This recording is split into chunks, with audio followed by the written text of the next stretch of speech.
Right now we're listening to one of my radio shows for YouTube.com, Jamestown, North Carolina. Now we're going to be doing the NFC standings. Dallas 5-1, but unable to beat the Patriots. So in first place, Giants win yesterday, 4-2, a strong 4-2, have won 4 in a row.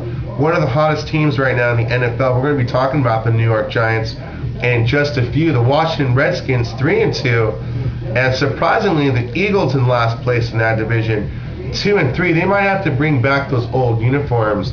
Their only win in those uniforms versus the Lions, and their other one against the Jets, so not defeating marquee teams.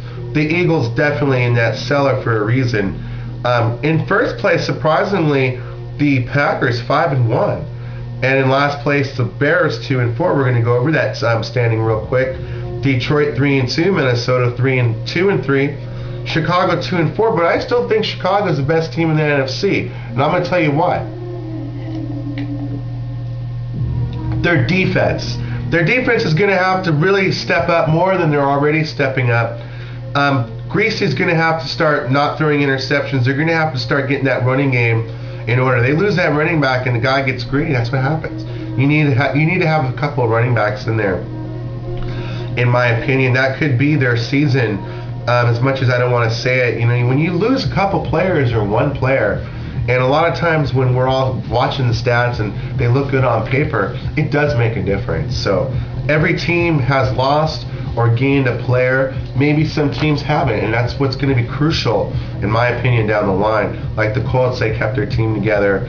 The Patriots added to their team, kept their team together. I thought keeping Samuels was huge. Samuels was the key to their success last season. Defensively, you gotta be getting fucking interceptions out there. So shit. Now we're fucking talking about the other division, the Carolina Panthers, my team in that division, because the other teams, what's funny is 4-2 Carolina, Tampa Bay defeated Carolina, they're 4-2, but have been on a losing streak.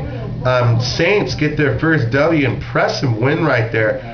Could have been the season ending if they didn't win that game. Great telecast by the NBC crew right there, John and Al and John. Anyway, and Atlanta 1-5. And I was kind of agreeing with that lady on that news or at that 7:10 in the afternoon. I thought Atlanta was going to play a better game, but I was wrong. So fuck, shit, piss out my ass. The Seattle Seahawks at 3-3, but I think the Seahawks are done. They suck. They're not a good team. They lost a key player at the lineman, and you need your line, offense and defense. Without your main guys, you're shit. Your team sucks. You're not going to win.